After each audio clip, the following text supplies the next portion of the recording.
Hello? Shall I start? So, welcome everybody. I think I've got the cue to start now.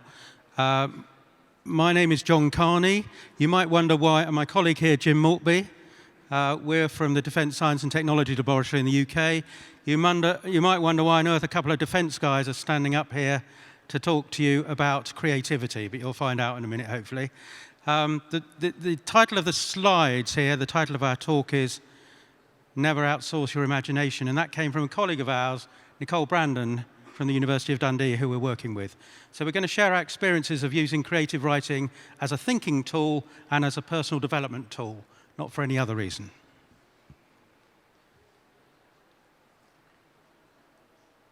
There we go.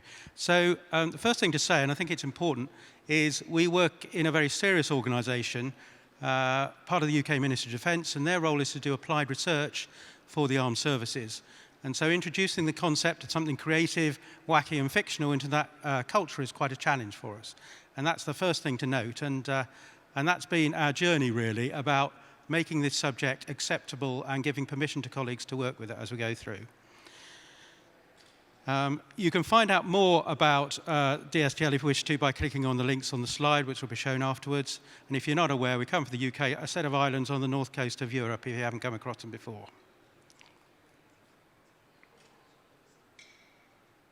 So we're going to share, this is the format, we're going to share a bit about our experience. We're going to talk for about 10 minutes. We'll try and be brief, because the main purpose of today is to get you doing something and hopefully interacting, creating some stories.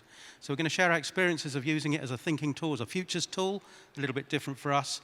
We've got about an hour's worth of a creative writing exercise, so we want to share some of what we've learned. We're going to build that around a particular technique that we've been taught during our journey. We're going to talk about some of the use and the challenges of using stories and creating them in a public sector environment, and take some reflections and questions at the end of the session. So I hope that suits you. I'm guessing this might be one of the first and only official stories as part of this conference, actually. So can I tell you a story? So the phrase, can I tell you a story, I think the 6 words of that are sort of built into the psyche of humanity, really. They attract attention in a sense, in a primordial sense, well before the written story was ever created. And so I think they're important, certainly at the human level and the personal level.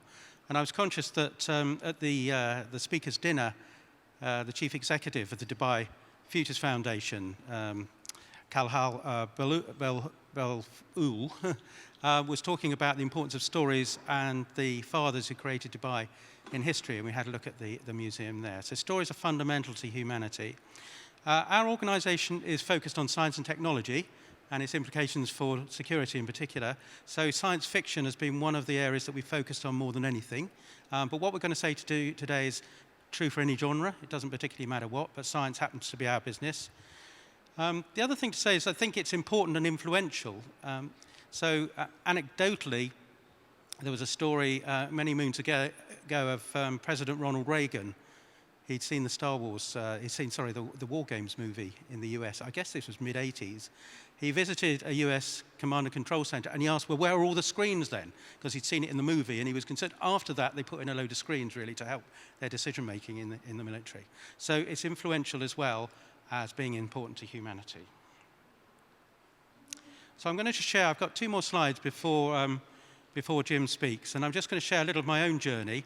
I run an internal community for futurists in the UK, predominantly at DSTL, but in sort of the mid-teens, really, I guess, about 2016, 2017, a long-held ambition of mine was to float the idea of what value was science fiction stories and its analysis to the work we did. And it might sound an obvious question now, but it wasn't then, because within UK government it was very much a evidence-based mantra around government policy and hard evidence, and that came out of the Chilcot inquiry in sort of about 2010. So introducing something creative was actually quite a challenge. But the futures community were all keen on it, the futures analysis community, although it wasn't a form of analysis. And senior managers got wind of this, and they said, well, why not do something bigger? And the second thing, about a year later, we ran our first science fiction symposium, where we invited science fiction authors and humanities professors from across the UK. in particular, one of our colleagues, Will Slocum at the University of Liverpool, have a specialism there for science fiction. And so him and other science fiction authors in the UK, of which we have quite a number, we have a tradition in science fiction going back to H.G. Wells, I guess, came. And we looked at problems coming out of defence and security. What insights could science fiction tell us on how we might approach them differently? But no stories were generated. We had a large meeting, and I think we discovered we need a more intimate setting with a smaller number of externals and a smaller number of internal peoples to work together in a much more intimate way. And so what I did, I've been a Pink Floyd fan for many years, I created a retreat. We had 2 days away where there were only 20 of us, matched science fiction authors, academics and ourselves, creating and trying new methods to create story. And we worked together, Jim and I wrote our first stories then. I'm very proud of that. I started my career as a physicist, so this is very uncomfortable territory for me at that stage. And we showed the principle of it. And more recently, then you can probably see the timeline, we had COVID. I've been running an internal development program to teach science and technology futures practice, and I'm in practice, not theory. And so one of the activities we threw in their direction was TWIST, story writing for science futures. Deliberately not science fiction, but science futures. Drew and our colleagues then at the University of Liverpool again and Dundee, and we've now run 3 sessions of about 6 months each, where individuals have been tutored in a variety of story writing methods. And what we're trying to encourage them to do now is bring alive some of the novel science, because the spirit of our horizon scanning program is finding really wacky, weird areas of science which are hard to communicate. So we've been doing that now for 2 or 3 years, and TWIST has become our primary product. And that's what we're going to be sharing today, what we learned through that project. So my last slide for the time being. So just a few things that have come out of the things that we started probably about 6-7 years ago now. The Olaf Stapleton Centre for Speculative Futures at Liverpool. As I say, they have the largest, I think, collated library of science fiction books in the world. Some work there interesting has been re-engineering ideas in classic science fiction texts for their applicability to defense and security challenges. So if you look back actually, what ideas can you get that might come back at you again that you can explore in a new way? Our colleagues in the cybersecurity area are linked there with Professor Genevieve Lively at the University of Bristol. She's a classicist actually, so Greek literature and things is her thing, but she's applying her understanding of literature to how do you turn cybersecurity policy into more attractive ways to communicate with the population. Quite a creative piece of work, and that's all published. I think you can get hold of those stories. Our colleagues in the Royal Air Force have been looking at future concepts for the Royal Air Force, and they've been encouraging military staff. A colleague of ours, Lieutenant Matt Brown, has been encouraging, and again, that's published material, stories with a very militaristic theme about future concepts. Bringing us up to date, a couple of new things. The British Science Fiction Association, a very well-established organisation, has been creating a timeline for us, colleagues actually rather than ourselves, based on some workshops led on defence and security challenges. And finally, you may or may not know, so in the US there have been a couple of authors, Peter Singer and August Cole, who were commissioned to write for the US Department of Defense, and some of our colleagues have asked them to bring alive some themes of science coming out of our internal research program. And so all the stories have been vetted and the science assessed by SMEs, but they're stories around the future, and that's again online. So I'm going to finish at that stage and hand over to Jim. Hi everyone, it's a pleasure to be here. So just to continue on this slide, so there's 2 valuable kind of lessons I wanted to bring out from some of this experience. The first one is, one of the things we learned from the RAF's kind of use of stories was that they got personnel from the RAF to write those stories. And because they knew the RAF, they put in the little nuances of the organisation and little things, which actually made them really engaging for the people in that service, because they recognised those kind of key bits. And the other thing was that by doing, you can see this kind of quite big time frame, by doing our initial work and seeding kind of some of these new, the use of stories and things, we haven't shown it on this timeline, but actually across UK government there's been a growing interest and appetite for doing this across government. So in some ways we'd like to think that we've generated the kind of space and permission for other people in UK government to do this and other bits of the Ministry of Defence.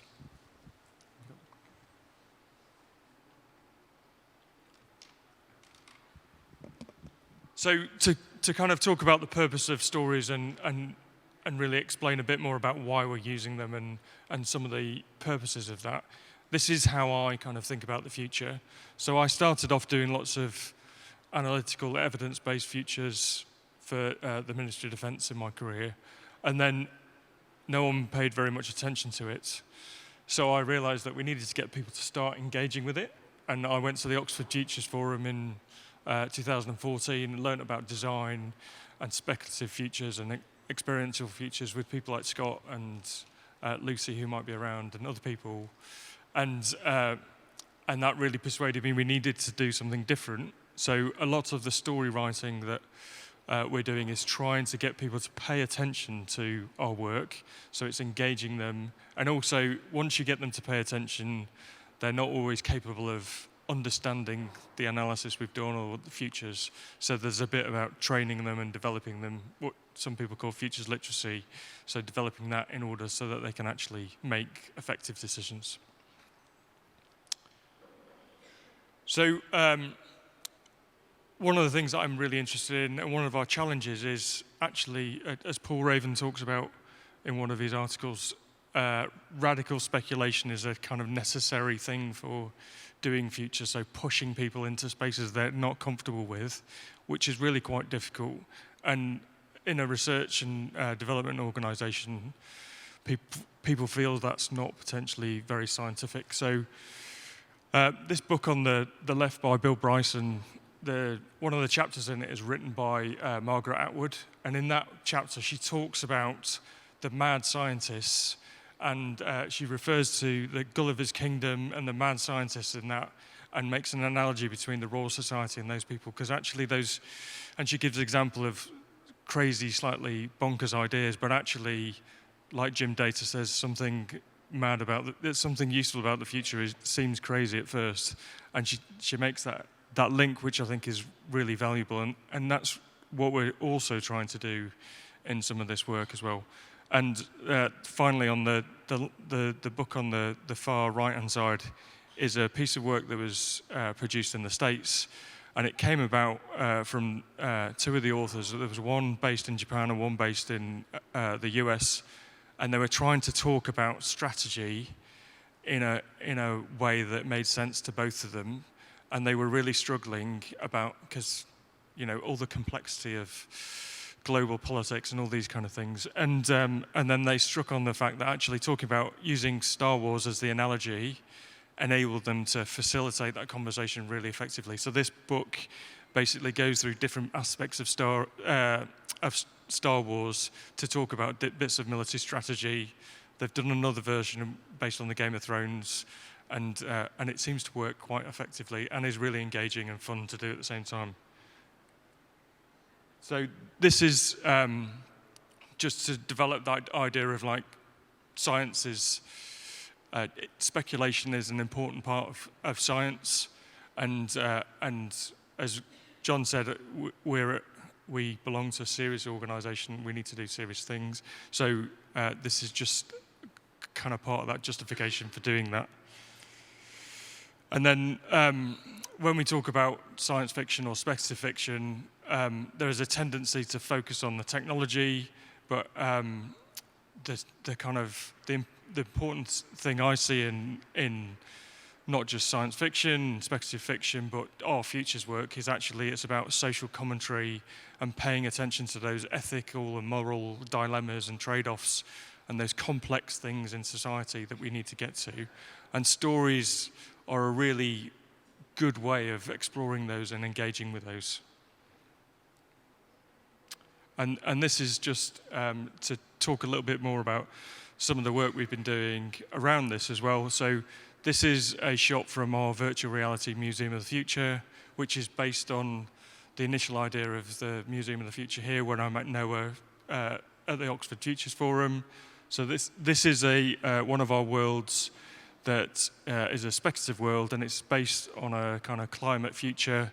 So you can see just at the street level, there's some of the street lamps poking through the water. So this is a flooded city with an improvised kind of street along the left-hand side here.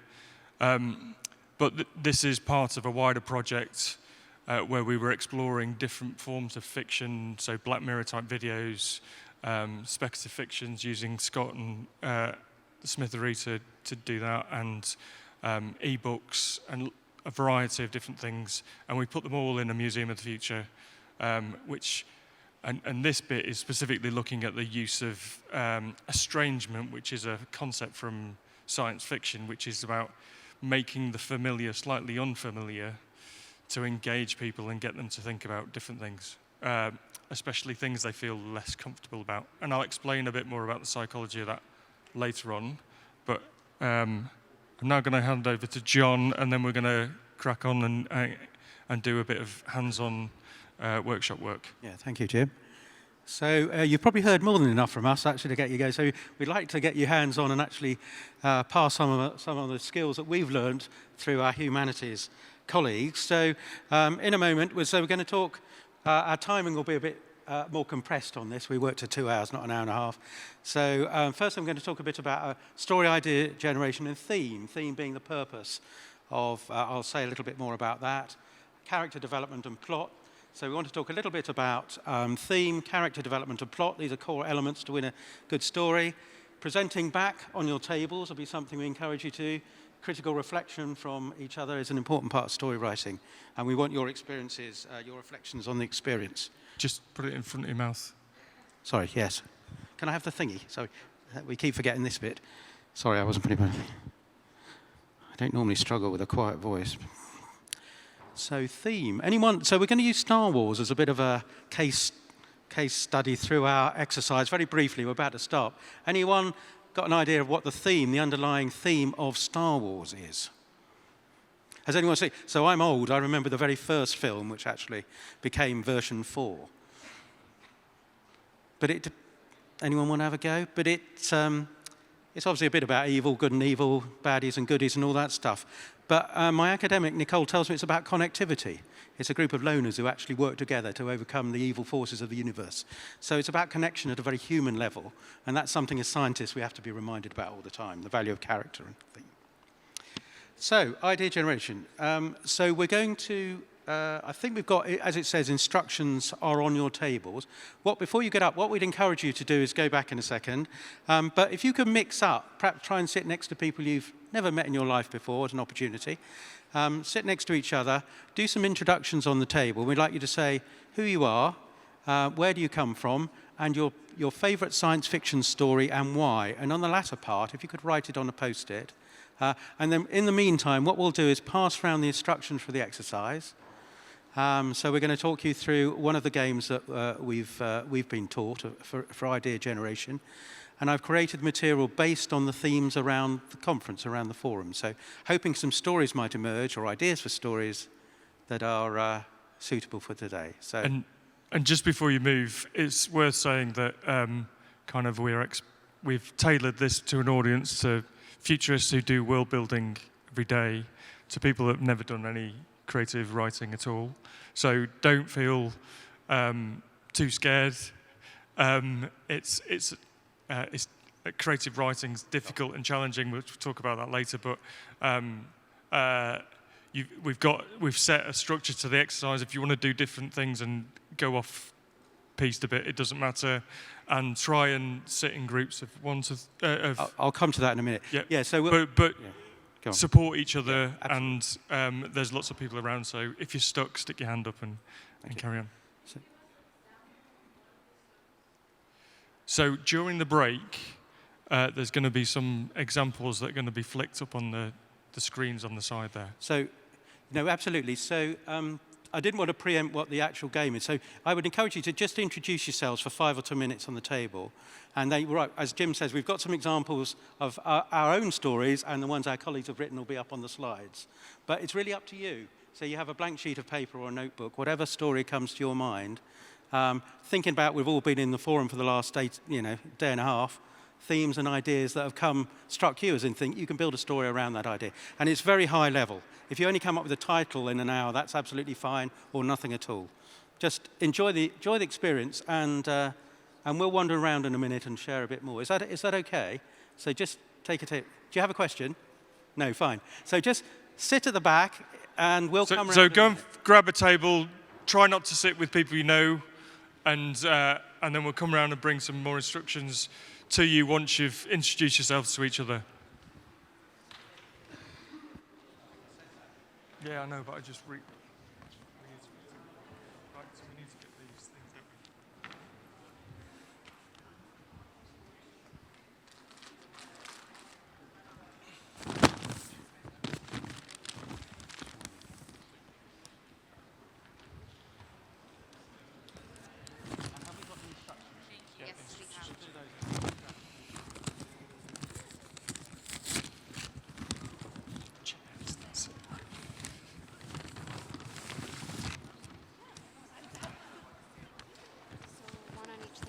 Yes, one on each table. Try to come back up. Okay, cool. Yes. Yeah, no problem.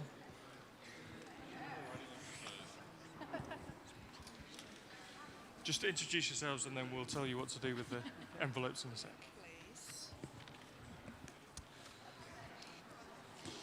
Like this is your mission. So if you do your introductions, we'll explain what to do in a minute once you've... Nice to meet you.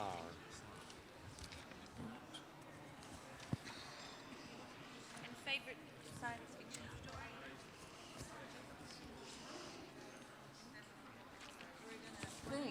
Problem. The Ministry of Communications. Oh, we've got, oh, you've got one already.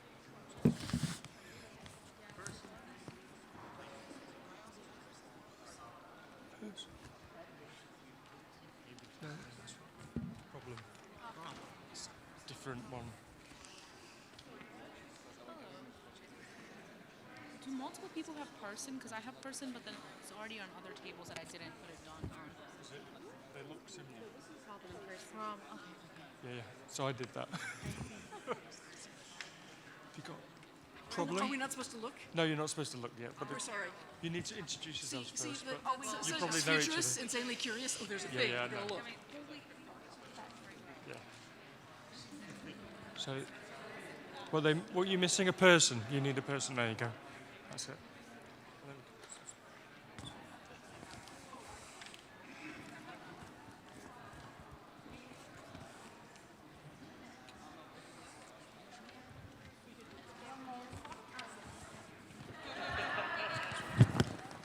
Right.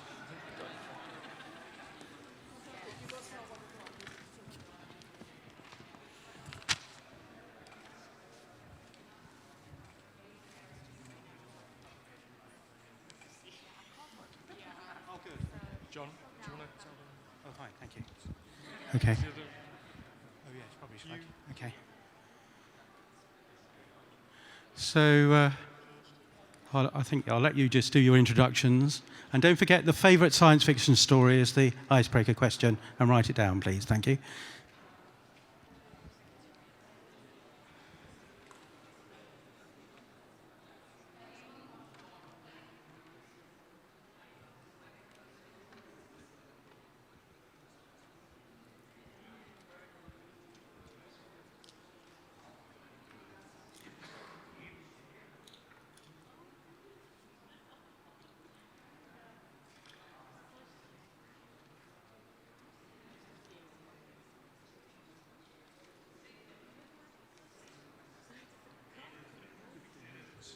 Sorry, just give me a minute. Do you want Yeah, just let Lily do. And then I'll just suggest they go into threes and do the first exercise. We'll be fine, I think.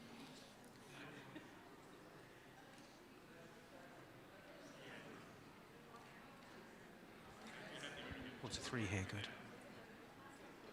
Okay. How are you doing on the introductions? You're all introduced. You're very efficient. Thank you. So I realise some of you are ahead of others, but just to say, if you could start to group yourself into threes is a good number for the exercise, I would suggest. Threes and fours. And what you can do, we'll now give you permission to open the envelopes. And what we'd like you to do, they're going to be, you're not allowed to cheat really, so don't pick something if you pick something you don't like the look of, try to stick with it for a bit. But in each of the envelopes, there's either a thing, a place, a person, or a problem. And the idea of the game is to see if you can connect those 4 things to give yourself a principle of a story. Now, if you haven't done this before, it might be good with just picking a couple of those things, see if you can connect those 2, and present what I would do, I suggest you take them all out individually, and then just present to your small group what you've got. And then if everyone does that, and then see if you can, maybe if you each share what you've got, your ideas in front of you, let everyone else see them, and then pick the one that that jumps out at you as a basis of an idea. So we're going to encourage you to work in small groups of 3 to come up with the ideas. It's hard to do with the larger group. You can work on your own if you prefer, or in pairs. But the important thing is to pick one idea from each of those 4 envelopes, present them to your colleagues, and think about, well, what story or idea does it say to you? So that's the first stage. We're just literally being creative, if that makes sense.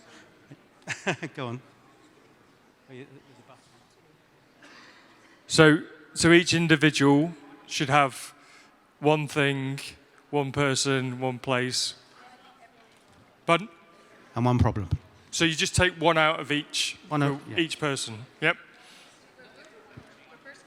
Yeah, one thing per person, one place per person, one person per person, etc. Does that make sense? Yes, and then share. Yeah. So each of you just take one of the slip out. So the thing, what I suggest you do is then try and combine them. bring them out. So each person chooses 4 ideas, and then and put them in front so other people can see them. Sorry, they've come out smaller than I hoped. Well, that's one way of doing it. It doesn't mean that. The idea was, ideally, you pick something at random. So you need, so you take it out and say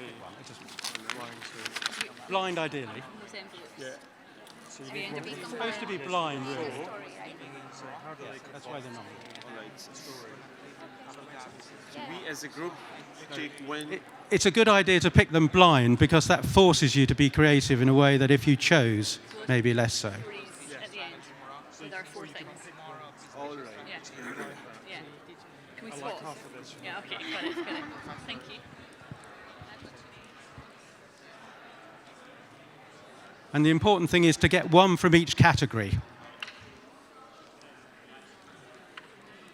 Possible way. Are you happy? Or I'm so happy. We're having only one question. Did you give us, and we did not listen to, a time horizon? no. Excellent. Fantastic. We're so happy. I love this. Wait, why did you ask me if I was Can we happy? do this? No, I meant with what you're doing, not just generally. No, we are really happy. You have a sunny disposition. Yeah. No, we're really happy. So you meant to just pick one. I want this one. She wants all. Yeah. You're not meant to pick. You're meant to randomly select. Actually, I've already come up with a scenario. We just happened so Randomly fast. select. We're futurists. Yeah, I We're know just that. going to... So the only way I can benefit from this My name's workshop Bridget. is that I reframe this as the thing that I'm writing in my book. Oh. Can I do that? Yes, of course you can. Thank Yes, no, of course you No, I did not want that. can. Exactly, yeah. Into the germ of a story, just a very high level. I'll give a bit more stuff. Story for themselves. So everyone needs to take a thing, a place, a person, and then within your little group you can say, this is what I've got, this is what I think it might be, and then between the small group you can say, okay, let's go with that one, or actually if we take half of that and half of that, we'll make a story. Does that make sense?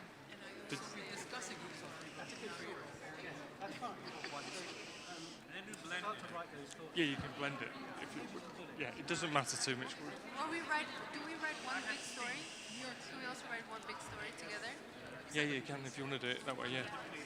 I hope you're all starting to get some ideas out of the Feels easiest, Yeah. do it that way. Okay. brown paper envelopes. That's the important thing. One from each category.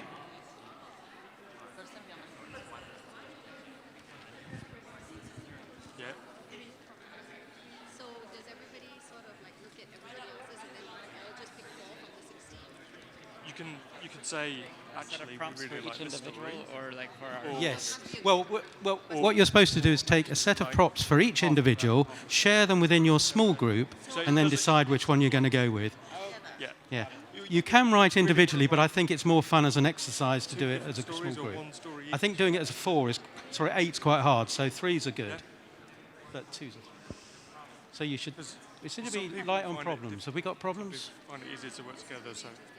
Has anyone got problems? No. So, oh, there's some problems. Yeah. Good. Okay.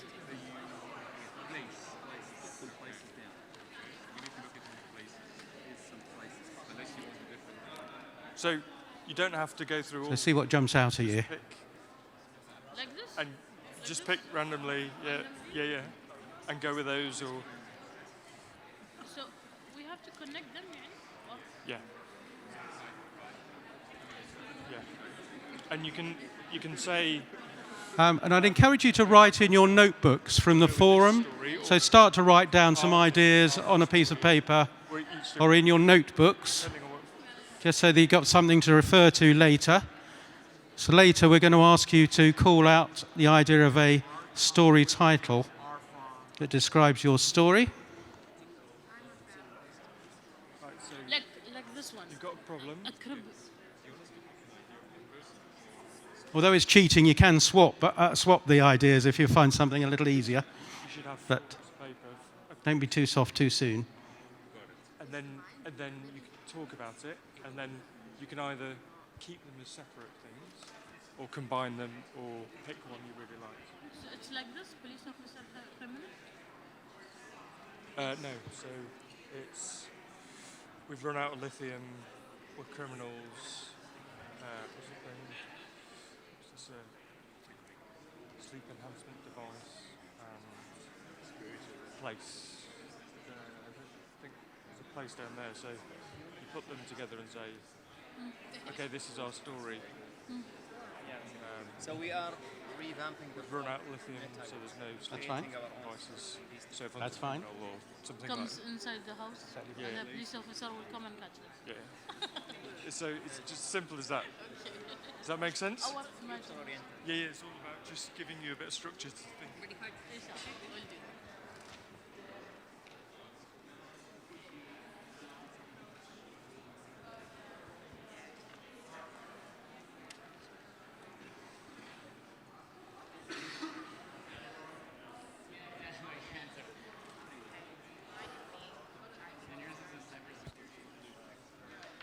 I like the one. Yeah, just a second.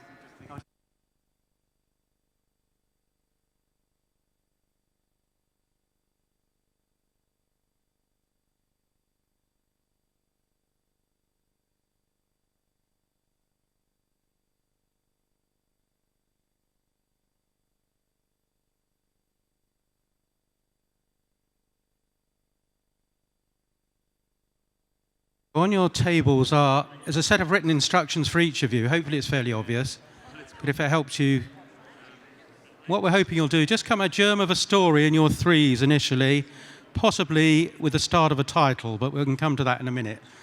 Some title or sentence describing your story would be good.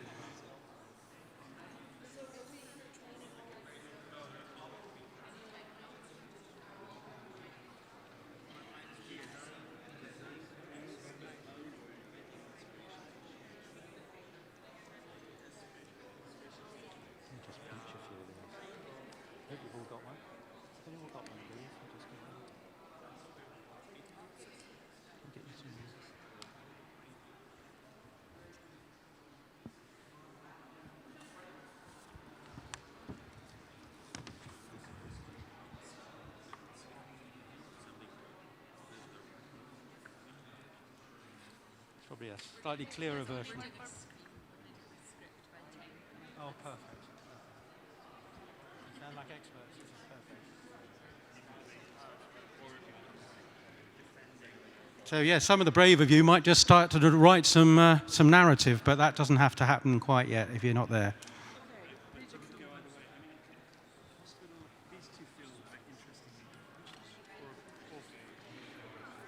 Got anything good? Oh my goodness. Yeah, I know. Yeah, that's fine. Well, we wouldn't Well, that's expect why you to I said follow. there's- Future is supposed to follow the script. We're, right? we're catering Pun from intended. both ends of the spectrum. So are we thinking 2072? I still want your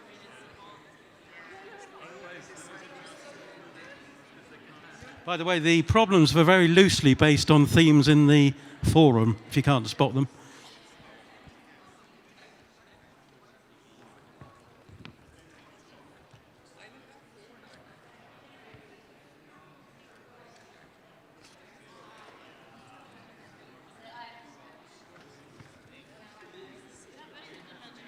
I'm sure you did. I can tell you'd be a natural. Good for you. Oh, you've got you've got everything out. Perfect. Enhancement devices. We run out of lithium. Criminal police officer. Oh, you've got 2 people there. That's fine. Doesn't matter. Ideally, you have one of each category. So, what have we got? Think, person, person. We haven't got a place, have we? We need a place. Film studio. Whatever you fancy. You're improvising. That's very good.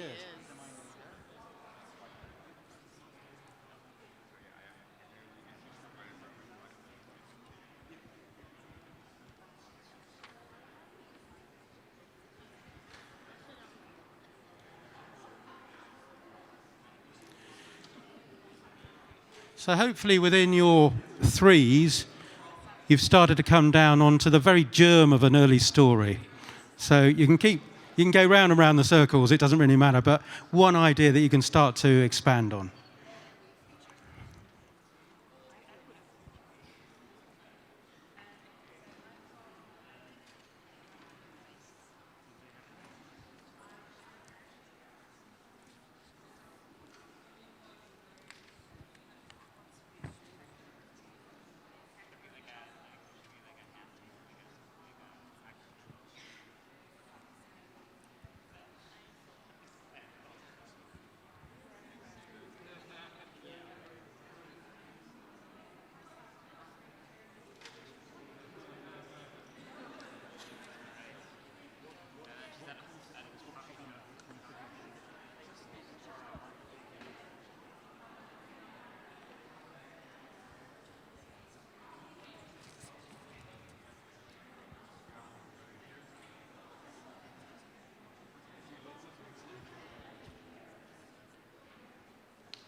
How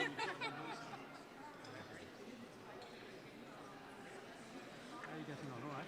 You can write your own stories individually or come up with an idea as a group. You're still on idea generation. Yes, coming up with just an idea. You'll have a number of ideas and just pick one that you might want to work with as a group or individually. I'm not ready. Oh, okay.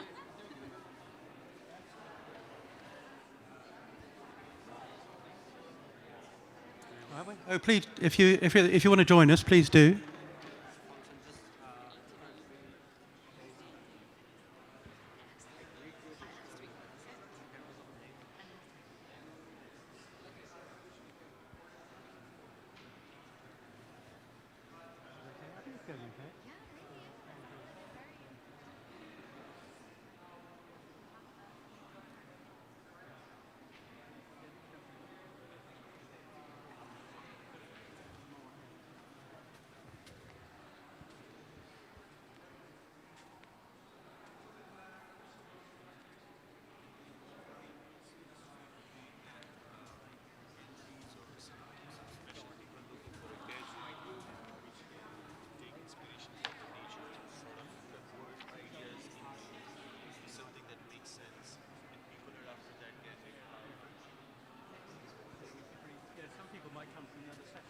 Yeah.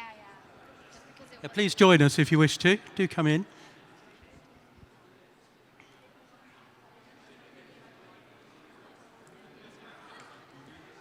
We can talk you through the exercise if you like. It's very straightforward. Sorry if We you're can late. talk it, not at all. So if You you, have to make a choice between I understand. everything. So make yourselves at home. Those are the Okay. instructions. All So what you need, just introduce yourselves. and then you pick at least one idea from each of the envelopes. There are 4 envelopes, and they're the basis of a story. Okay. And then share the ideas with each of you, and just ideally, generate the idea of a story together. Okay. That's all you have to do, and then you'll catch up. That's all there is to it. Hopefully Can we join another table?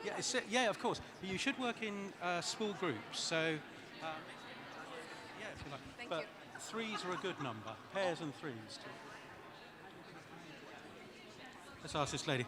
Excuse me, could a couple of people join your table? I'm encouraging them to work perhaps in a pair, but you can mix and match a bit.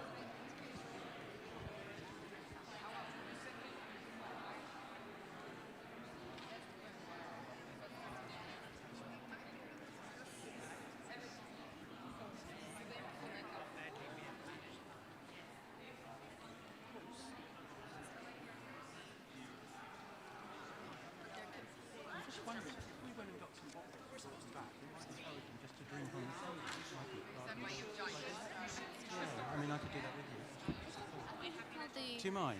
Yeah, just get some bottles. Yeah, just ask them bring it in.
Hope you're having fun. Oh, yes, yes, lots of fun.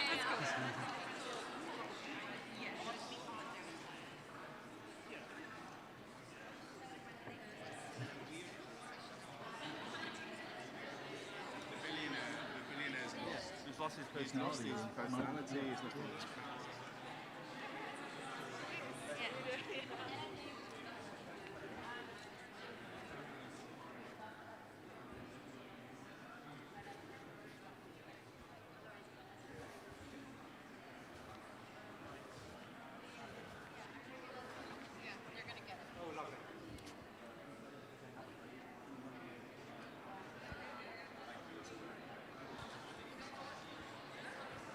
So you're going to say anything? Yeah, I'll just call them to take the When you're going to do that now, or are you going to give them another 5 minutes? Oh, at least another 5 minutes. It's I going to be need- a quarter of an hour. You all right? Yeah, I've drunk like tons of water. You need just ready. I can't do that one for you. Oh, that's great. Thank you. I'll do it in 5 minutes' time. Should it be long? So do join us if you'd like to. We're always open to more creative writers.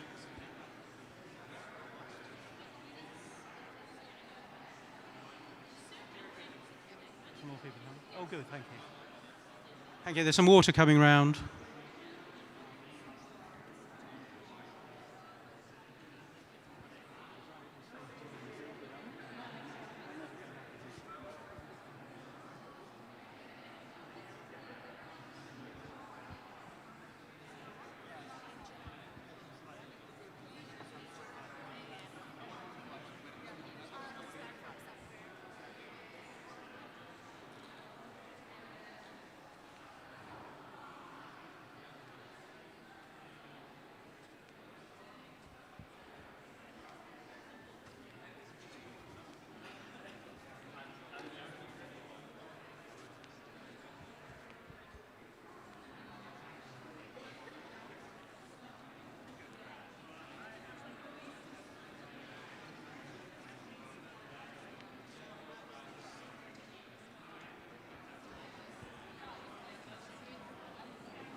Okay, if I may, I might just draw us together for a couple of minutes.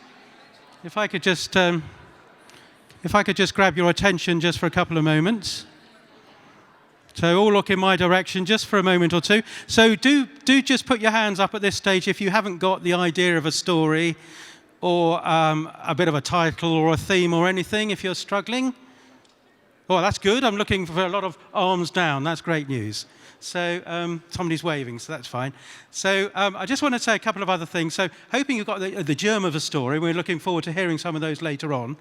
A couple of other things I wanted to say that you build on. So we've talked a bit about idea generation and theme. Now, theme's a bit more advanced, some sort of subtle underlying message that you might want to convey through your story. And you can feed that back in later if it doesn't come up front. But the other thing to talk about are character and plot. And so coming back to the theme of Star Wars, some of you may remember it like me. Princess Leia, I don't know if you remember any of these characters and remember the original film. But you know, all of them have a role in the story, and that's their sort of superficial role and the role they play in the narrative. But the important part about an interesting story is their backstory. What are they like as a human being, and maybe what sort of history which is implied as the narrative emerges as to what sort of person they are and what motivates them. And so I don't know if any of you have a character in your story or characters yet, but start to bring one in. You obviously have a people idea, but you can play with that. You could give them a name, a sex, an age, you know, things like that, just to bring them alive a little bit and think a bit about their backstory, because that's what makes it interesting and how they might react to the scenario you create. So those are some examples there. So, and as I said earlier, the theme of Star Wars is around connectivity and team working, and that's what brings them all together. So those are the characters. So each, as I say, each one has a role or an upfront character, sort of persona, and underneath a backstory. Sorry, Jim, I saw you anyway. On plot, now this is just one example. Many of you will have heard of the hero's journey, I'm sure, but Christopher Booker, who was the first editor of a satirical newspaper in England called Private Eye, so a deep cynic, probably a natural futurist. There's a set of, if you like, archetypal types of story. There are many approaches to this, and this is his. If you go back to Shakespeare, for example, comedy and tragedy are good characterizations of story types. But they're, you know, overcoming the monster. And some examples, I hope some of those stories will be familiar to you. Apologies, there are a lot of British authors, but quite a lot of those are universal, I think. So from Harry Potter through to Romeo and Juliet and Titanic. But give you an idea, and you might not want to adopt those, but they give you an idea of a type of plot or a structure that you may wish to follow. Popular in Western culture, there's lots of variations on the overarching structure of a story, and this is the last slide I think I'm going to use here on plot structure, but you're really taking the reader through a bit of an emotional journey as well as yourself. And you're going up, and the three-act structure is a very common sort of paradigm for the way in which a lot of Hollywood movies are created, Western books, all that sort of thing. But you need to think about inciting incidents or twists in the tale, and I think Jim will mention something more about that. Something where the anticipated course in the story diverts into a new and unexpected direction.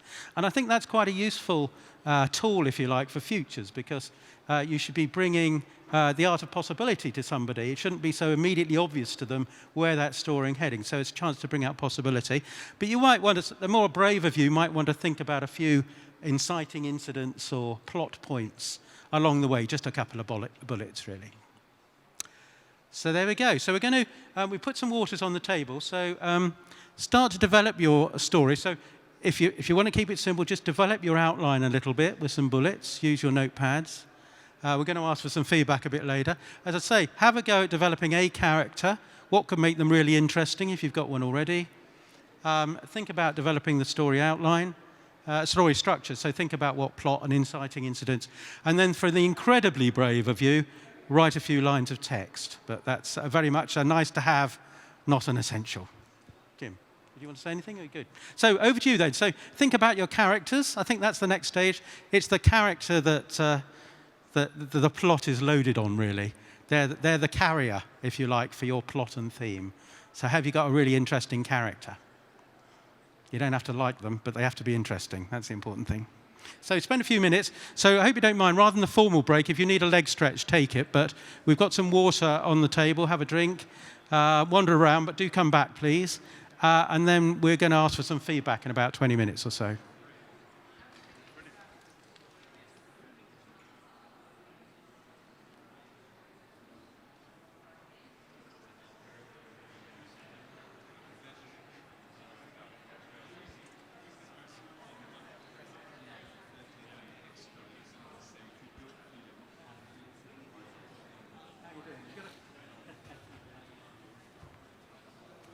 You've got so many ideas, I don't know where to start. Yeah? Yes. Have you got a... See you. Oh, good. Lovely. Have you got a character? I'm thinking about the Dark Man. Pardon? Darth Vader? Yes, see.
What do we want to evoke with the name?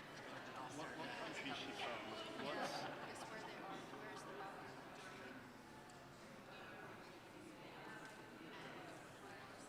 Have you read Philip Pullman's Northern Lights books? So my daughter is named after a character, and it's fire. But we're not going to use that because she's about to kill a load of people.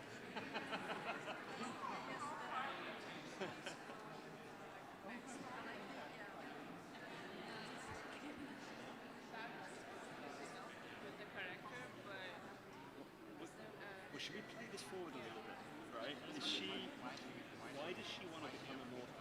Is she going to subvert the system and basically get rid of all the immortals? Like, is she going to end immortality? I guess that goes back to where somewhat of brought her to the next generation. I never told it. Yeah, but maybe she's responsible. Confrontation happens between the current security guard and the rest of the world is doing. He sees it for the win because he's an object, right? And then he goes, I can confront that. The resolution, the peace of mind. What's your favorite one? How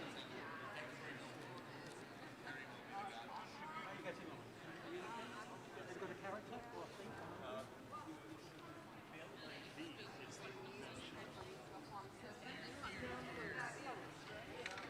What is it? I mean, I know. How are you getting on? Yeah, very well. We're having a lot of fun. Yeah, we're having a lot of fun. Yeah, yeah. That's all that matters. Well, that's how about sponsors? Getting on again? Yep. All good at home? I bet you.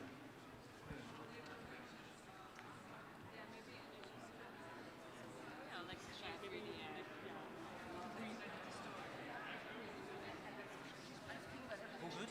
Yeah, We're having fun over here. So Yeah, it's all good. I think we're all working on characters now, which is a bit harder than the plot.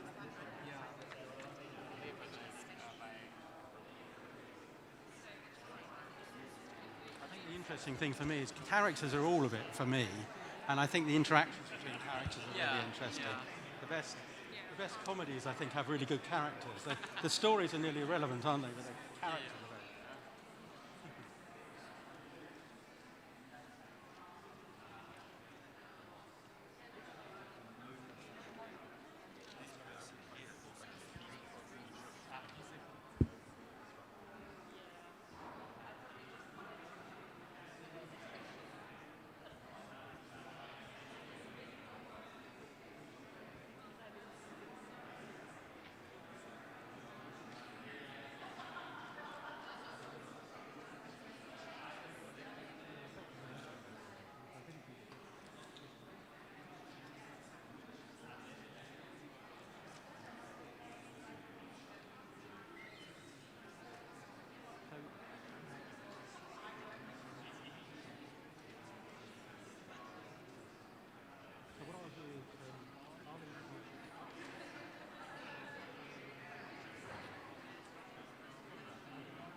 Do join us.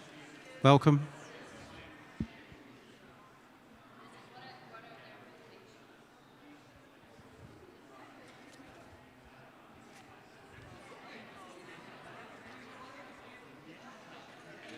So you'll have to catch up a little bit late, but they're writing halfway through writing a story, this group. So you'll have to see where they've got.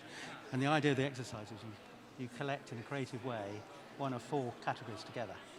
A thing, a person, what have we got? Place, thing, problem, person. And if you're connecting those things together.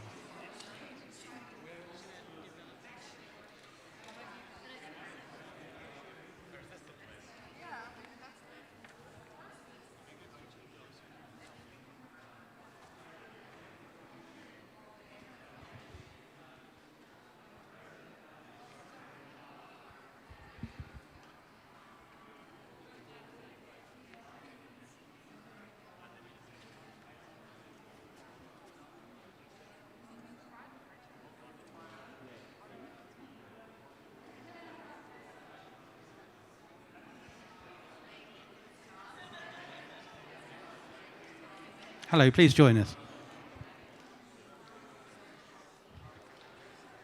Pick the smallest group, I suggest. Just please, wherever you fancy, come here if you like.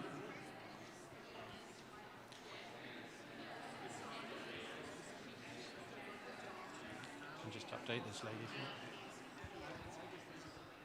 Do join us.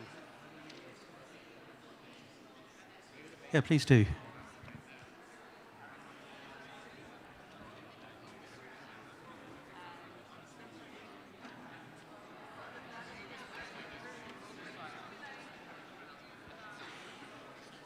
Yes, please join us.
I'll get them going in a minute.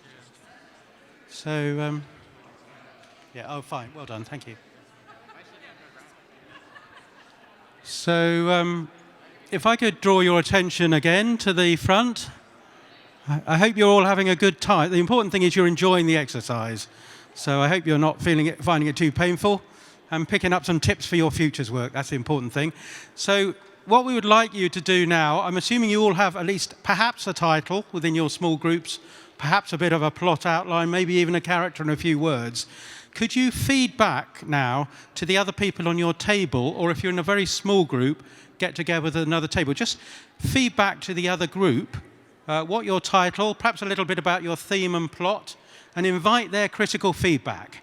Now, the important phrase is be a critical friend. So don't be unkind, but just give your reflections on what you've heard and ask some questions about how they might make their character a little different, a bit more interesting. What have they missed in their plot? So if each of you could take a few minutes and, as a group, collectively feed back then to the other group on your table or another group. Is that okay? And then what we're going to do, or Jim will in a minute, is invite one or two of you from each table to present in plenary, perhaps, if you're feeling really brave, so we all hear it. But invite some feedback, because that's a critical part of the writing process, really. And if there's something specific you want, do ask for some specific type of feedback. Not just was it any good or not. So just take 5 or 10 minutes to do that feedback now, please.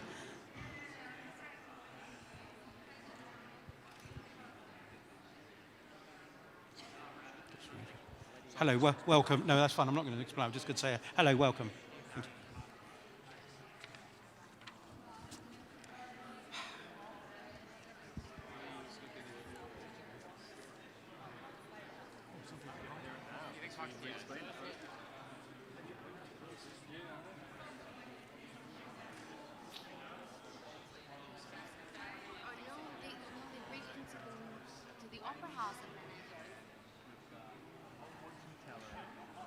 There's the water museum it's building out there.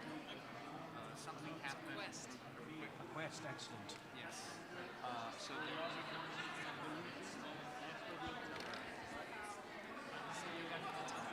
So you should take a picture. Have you got your camera? You should take a picture.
Do join us if you wish. Join the table. I know. I'll join in. Thank you.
And obviously, if you're talking through some slides, you can do it from here anyway. Yeah, yeah.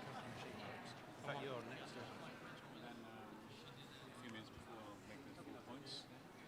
We're well on time, surprisingly. We thought we'd so. Well, you say that, but as soon as we ask them to say anything. Oh, yeah. Talk. We made this. Talk about that.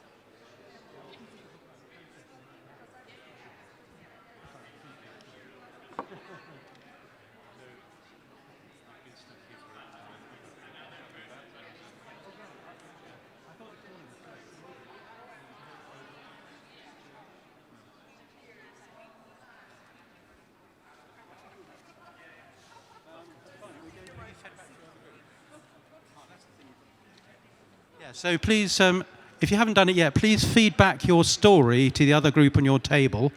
Or if you're only one group, find another table to feed back to, please.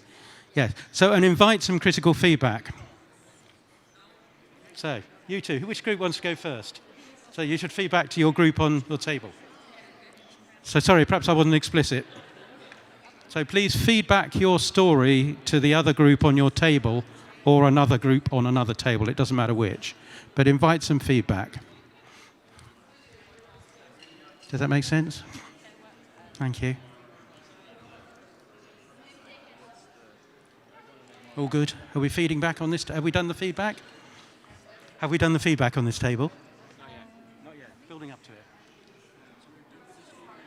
Yeah, so you should share, just in outline, your story with the other participants on your table and ask for them some feedback. If you're a real expert, you can ask for some very specific feedback, like, was the character about right, or what would you do to make, whatever. Whatever works for you. But review is a key part of writing, really, if not life. As I tell my children, feedback is a gift, I tell my children. Feedback is a gift, apparently. A gift, yeah. That's what I tell the children. That's what they say.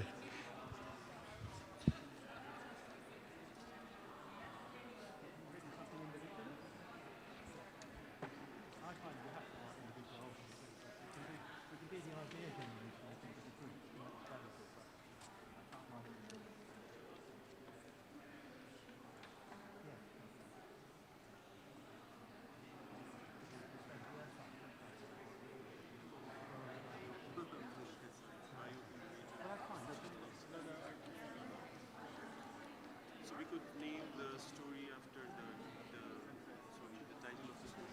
Do the next bit. Well, the way Do you want to do that? Or just...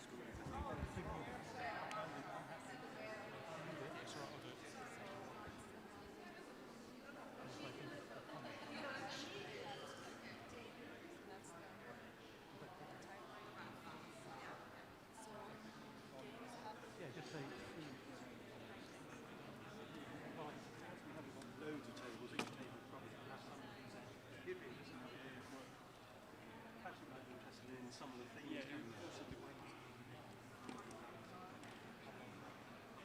Well, we'll say between 2 and 3 and see. But if we go to quarter past, 20 past, we've got a few more slides there. I mean, in some ways, this is the most interesting part. It's the most creative, isn't it? Yeah, well, what have people come up with? So if you don't know the exercise, it's a game really we've used. I've embedded themes from the forum into it. That's the idea, just to give, as you saw, I don't know if you saw them in the slides. They're only loosely The music connected to the process? to the themes. But of course, if you're too direct, then you take on the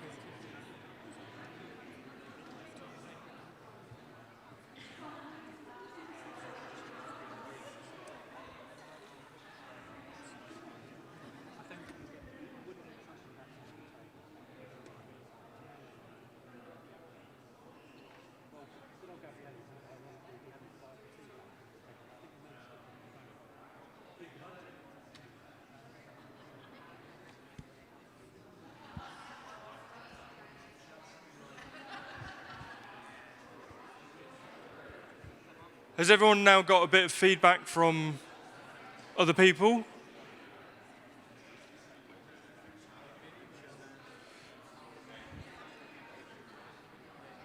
Perhaps put your hands up if you've done the feedback exercise.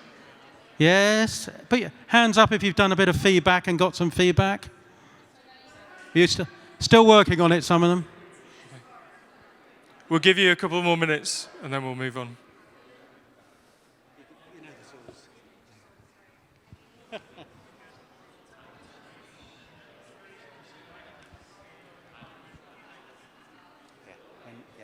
Wendy and Gabrielle are way behind. No, well, Wendy and Jeanette. They were like, yeah, we're just going to... I was like, that's fine.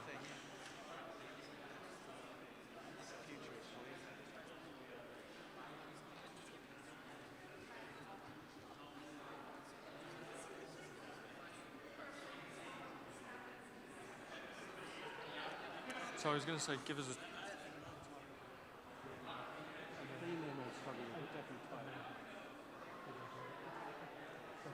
Yeah, what I mean is a title would be.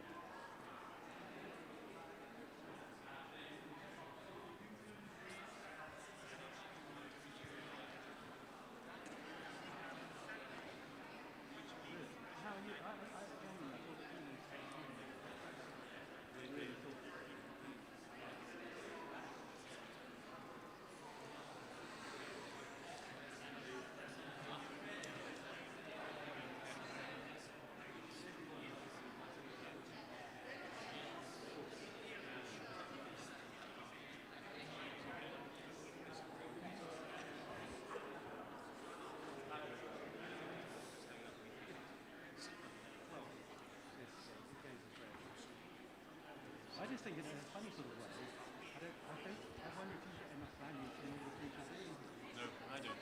We don't. But I think collectively at a higher level we do. Okay. Not individually, but collectively we do. For us, we are connected to everyone, right? So we basically, Iman knows everyone. I know everybody. And that is value in its own right. So that's great. So we get on with it. I mean, I've not seen any sessions really from start to finish. In the plenaries this morning, I think yesterday morning. But it's okay. I don't need to see everything. It's important to see the people as well.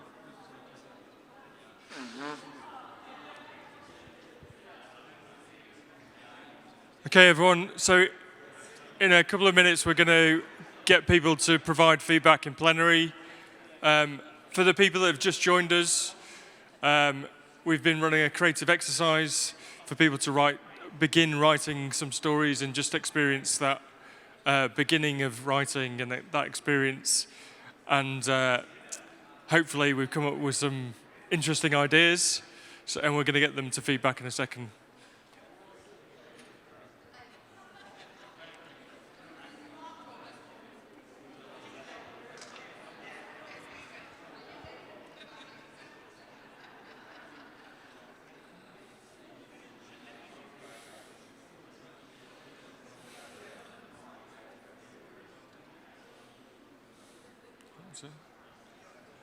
Okay, so do we have any people that want to volunteer to talk about their story to everyone else?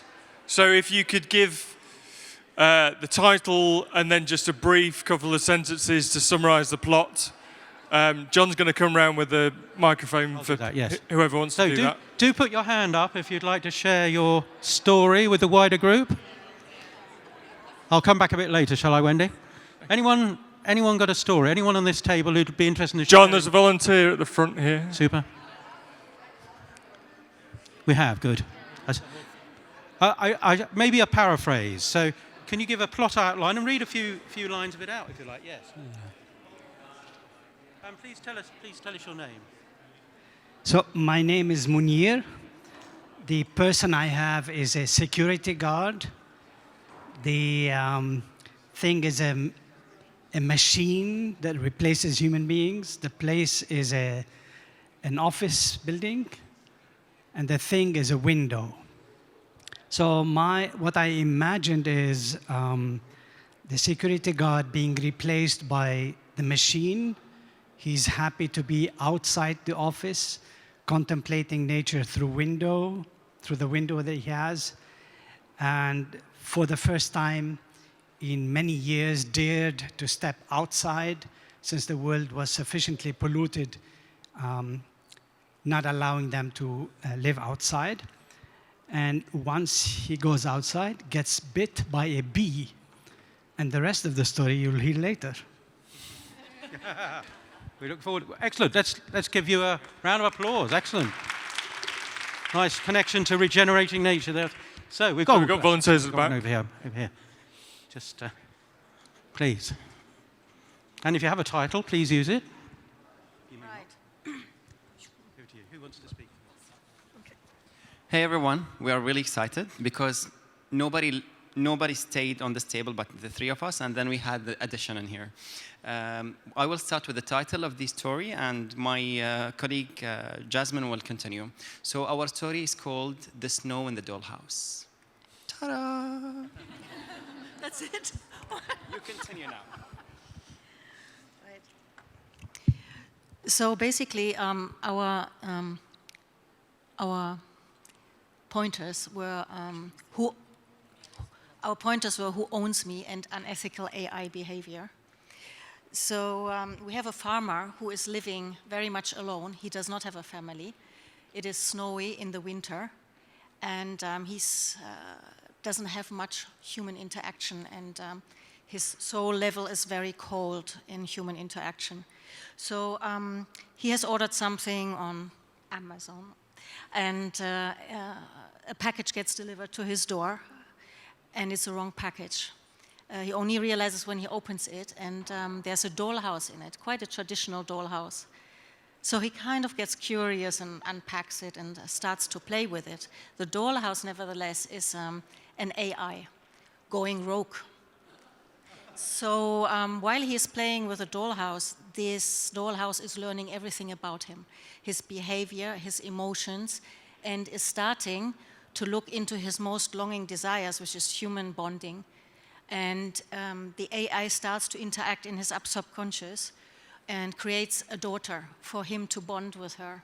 So we see in his subconscious that he is dreaming up and fantasizing that he's a dad, and he's co-living with his daughter, doing the dad-daughter things, and creating more and more emotions. And the AI is getting smarter and smarter, basically addicting him to this fantasy of having a daughter, and he starts to believe that he has a daughter.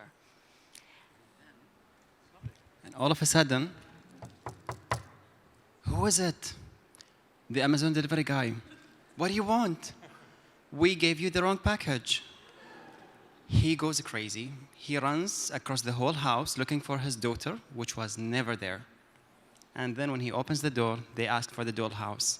And he discovers that he has been always alone, but the system has made that illusion of a daughter.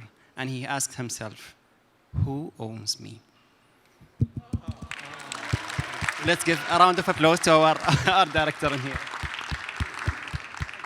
Thank you. That was a brilliant story. Very kind. I feel the emotion already, so thank you. I look forward to reading the whole story. That's brilliant. Anybody else? We must have another volunteer. Thank you. Please introduce yourself. Thank you. That's really good. Okay, wait, I'll stand here. Hello, everyone. My name is Paria. I had the awesome group of these two. They helped me form the story. Okay. We don't have a title yet. Maybe you guys can help me, but I'm going to start with a story now. It's 2023. We are located in the occupied land of Palestine. There's this young boy called Abdullah Mardini. He's 17 years old. His family, his city is being bombed. On a Wednesday afternoon, he's losing his parents. He has no hope. His family, his house, everything is destroyed. He goes to the beach, and he goes to the shore, and he sees a big ship. The government is announcing it's going to be the last ship of the day. It's his only chance to escape. He doesn't want to leave his hometown, his homeland where he grew up, but it's his only chance to survive. He goes onto this ship. It's a cruise ship. He sneaks onto that ship, and he goes into a small room. No one knows he's there. He goes into a small room. It's very dusty. It's not a normal cabin. It's not a room. It's just a place where people store their stuff. There is one window. It's round. It's very small. And there's just bookshelves. There's different shelves, different stuff. He doesn't have access to bathroom, to any food, to nothing. It's his only way to escape. On the bookshelf, he finds one book. It's his favorite singer. It's the autobiography of his favorite singer. He opens that book, and every day he reads that book because in the night he doesn't have light. So the only time he can read is when the sun comes through the window. So he reads this book day and night. It's his only hope. And he gets inspired because deep down he's always wanted to be a singer. How does he sustain himself, though? He doesn't have food. He doesn't have a washroom. One day, one of the crew members, her name is Angel, she finds him. She has empathy with him. She's Israeli. And she promised him that she will support him. So what does she do? She brings him water. She sneaks him out to the bathroom. She doesn't tell anyone that he's there, and she's very loyal to them. After a few days on the ship, he tries to practice singing because he's inspired by the autobiography of a singer, his role model. He tries to sing, but he has to be careful. He has to be very, very quiet because no one can hear that he's in the small room. Only Angel knows. He practices and he practices. One day, the ship stops. They finally reach their destination. Angel helps him to board, to go and leave the ship to find a new home. They actually arrive in the hometown of Angel, which is Egypt. Her family migrated from Israel to Egypt many years ago. She takes him to his family, and they adopt him. That's the end of the story. Thank you very much. Another brilliant. I'm just conscious both stories had a lot of detail and emotion in them and very different. Marvellous. Really came alive for me. Have we got time for one more, Jim? Or? I think we're going to crack on and then we can take some questions. Yeah. Well, thank you ever so much. Well done, everybody. So, thank you. Those stories were brilliant, and they're really quite sophisticated stories in a really short amount of time. So I'm really impressed. It's amazing. But I was expecting to be impressed being here. So thank you very much. So I'm just going to finish off by talking about some other elements of story writing, and then some of the challenges and other things that we've come across in doing this work. So one of the key things once you've written your story is about how you edit the story. So what you leave out is quite often just as important as what you have in the story. So if you leave lots of detail out about a thing that people are using, then people have to fill that in with their heads, and that's much richer quite often than actually writing it all yourself. So you're not telling the people what it is, they're filling in all the blanks, and that's really powerful. As you may have found in your groups, actually bouncing ideas off people really helps you develop that story. It also helps you understand. So in some of our exercises, the academics who helped advise us said, actually, if you change the tense of this, it makes this story far more powerful. So having peer review and that a safe kind of group of people and community that allows you to bounce those ideas off is really important. And then I'm going to talk a little bit more about how you can structure your story to engage it for the purposes that you want. So the reason we're using stories, as I alluded to before, there were different kind of purposes within our foresight activities of where we were going to use them. So how you structure the story helps with some of those engaging in those places where you want to use them. And also, they help provide some of the reasoning and explanations that you might want people to understand, and you can tie that all into the story and the structure and the way that you put things together.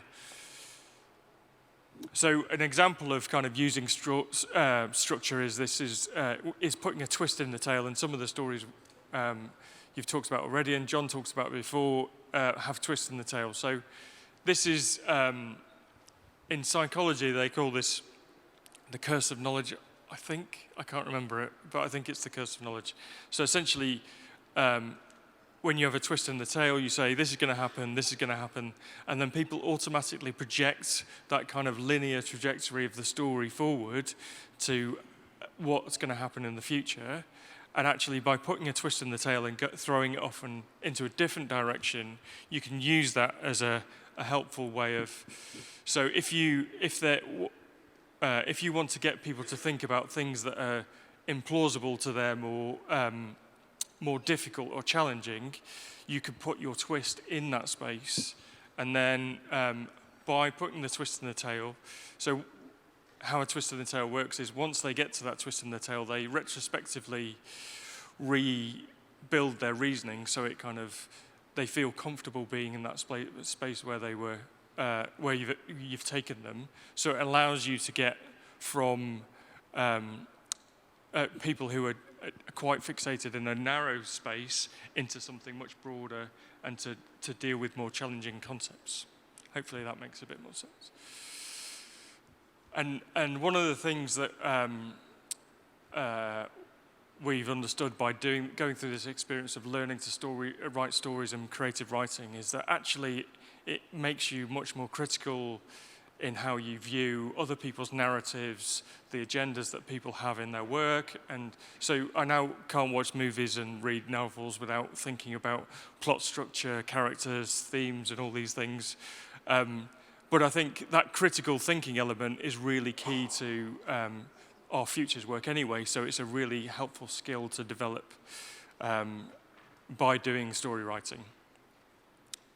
And then as we've gone through this work, we've come across lots of challenges, and some of the challenges we've tried to address through doing this. So as individuals, as we talked about, we were trying to, what we were trying to do with our twist work was essentially, when people are outside of work, they're much more open, creative, and relaxed about what they talk about, and freer with their ideas, and that's what we were trying to, the kind of space we were trying to create, and also what we were trying to get today on your table, so hopefully it was fun and engaging. But also, writing stories as an individual, quite often unlike writing reports, there's a personal element to it because we have people and characters and emotions. So it's really important to create a safe space for that, and that takes us on to groups and having communities and people that help support people in doing that is really important. But it's a challenge to do in organisations like ours to carve out that space and time to do that.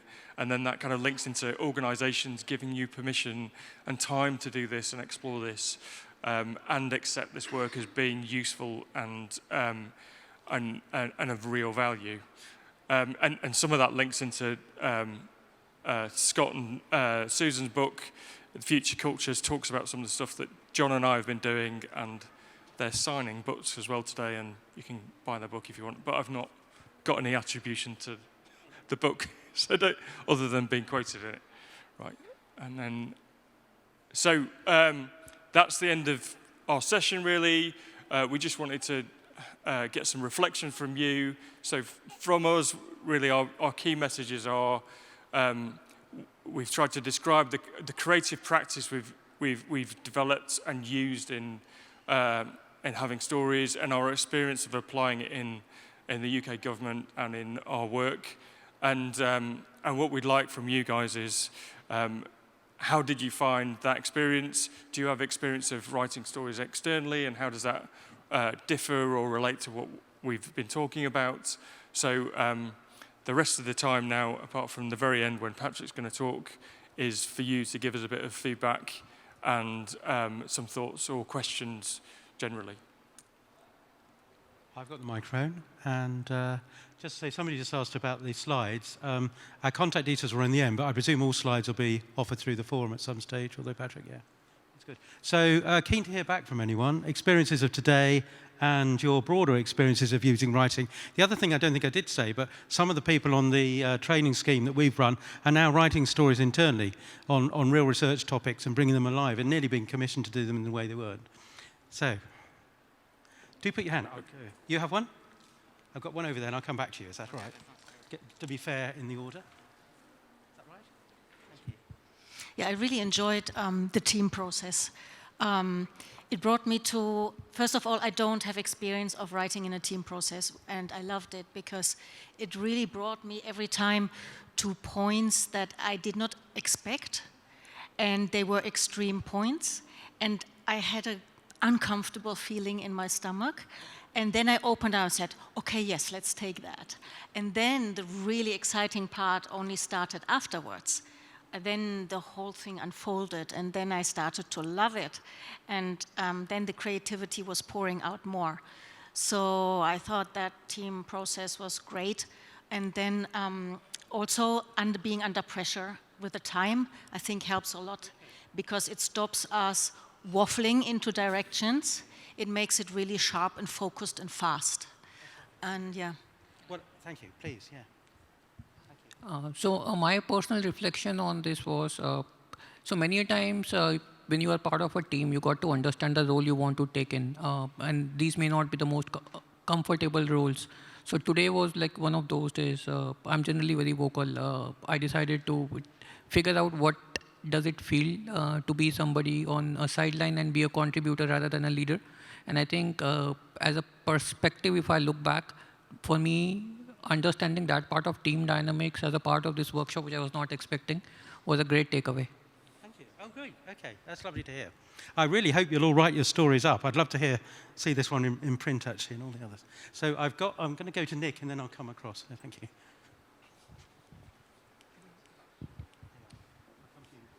So my experience was that it was enjoyable to write with the group. We had a really nice story. But the whole time, I was wondering, how is this a futures something or other? And so I'm wondering if you have any, like this is an exercise you could use to make any kind of story. And so how do you make it more future-oriented in practice? And what are some of the tips there? Because I'm curious about that. No, that's fine. And so Jim might have a better answer, but I would say, I don't know how much I emphasized it, but I work in a very analytical, hard science, physical sciences environment. And so the people that we were teaching were very comfortable with doing the maths and the modeling, but they've never written a story, basically. So it was really partly a tool to get them to think differently and think about the implications of their work. So they're coming up, we do have an extensive horizon scanning process. They find interesting signals, but so what? So this is a way of them bringing those alive a little bit and giving them confidence. That would be my argument. It depends. We haven't had a long debate on what futures is and what futures isn't, but for me it's about finding the possibilities from things and coming up with unexpected consequences. So story creation, as much as writing and reading, is a good way to do that. So that was our purpose, really, and to give permission to the people, our employees, our colleagues, to be more creative and to be allowed to do it. I mean, I can't, as a civil servant, you're asked to write in the third person. This was done, that was done. There's no sense of identity. And as Jim touched on, it's interesting how people have, and it became quite a contentious bit, they felt a lot of ownership over their stories and quite a lot of themselves in them, and they were quite protective about how they would be used afterwards, which was quite interesting. Sorry? Put it up again, sorry. So, yeah, anyway. We can expand on that one. Just to add to that, so it kind of depends, as I talked about earlier on, it depends on the purpose of what we're trying to do in kind of the future space. So I think the lady over there who was talking before about how she felt really uncomfortable, and then kind of once she got past that, it unlocked it, and she felt it much more easier. So in some ways, that's an element of futures literacy, as we want people to, be challenged and then actually get over those challenges and be able to have more freedom and think more broadly. Is that element of reperceiving that POAC talks about and things like that. So. We can use it for that. There's more advanced story writing techniques where you're trying to do things for a specific purpose. So if you're trying to think in a time frame about a technology or something, you can write the story differently, but some of that takes more skill and things as well. Yeah, I also have a question more than a reflection. I was wondering, because now we're picking a character, and of course we did it by picking one from an envelope, but I wonder if you write for a broader audience as a government for like the whole country maybe. How do you pick your characters so that all, like, how, yeah. It's a good point, and I don't mind. Sorry, I don't know if you want to say. So there is no right. We've just, in a sense, shown one very simple exercise.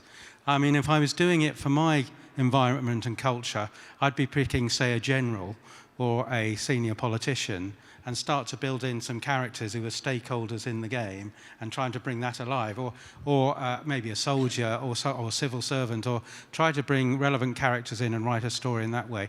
I guess it depends on your purpose of your story, whereas we're having a, I would say, developmental exercise today.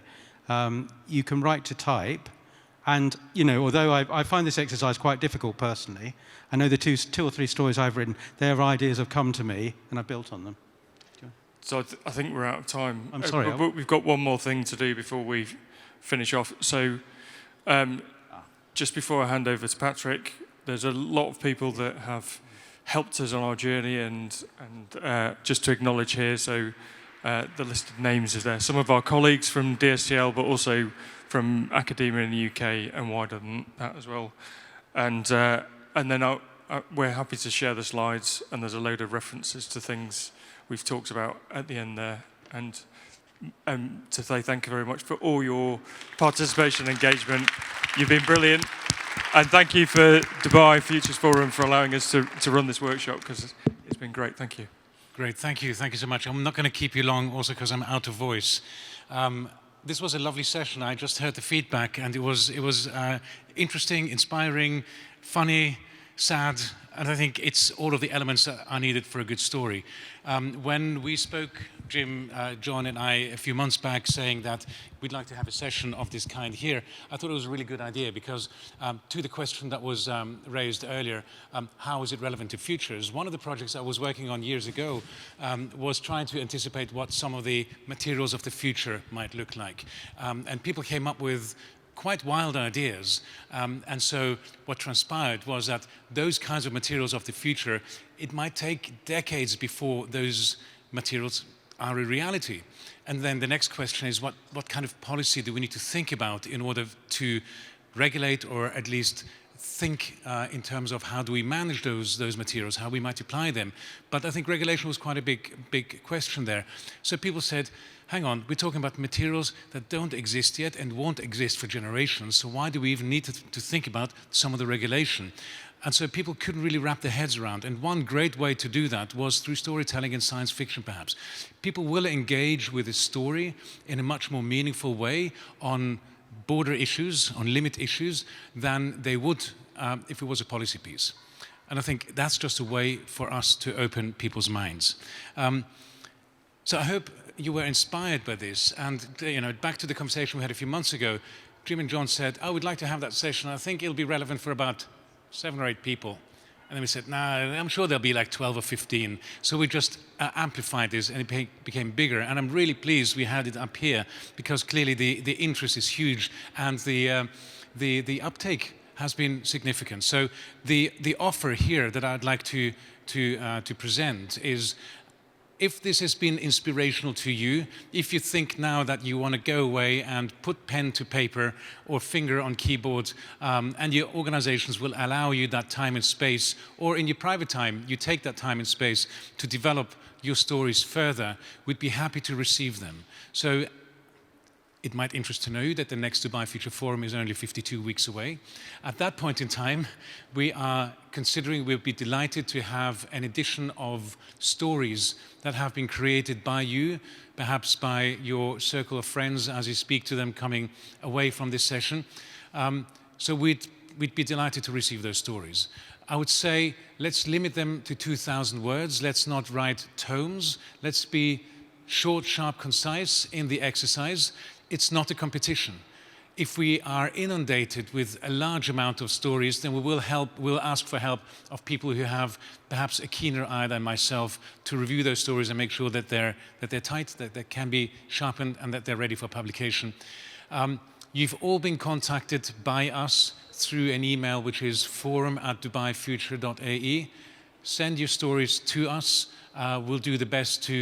We'll do our level best to ensure that they're part of that publication. And this is really all I wanted to say, other than please thanking me again. Help me thank Jim and John, our dynamic duo of this session. Thank you so much, everyone. Please do write up your stories. I so much look forward to reading them. Thank you. Wendy. Can I just say thank you, and this is also a plea for next time, for offering a dynamic, fun, creative, interactive session, of which it would be wonderful if there were more of every time. Great. Thank you, Wendy. Thank you, Patrick. That was excellent. Thank you.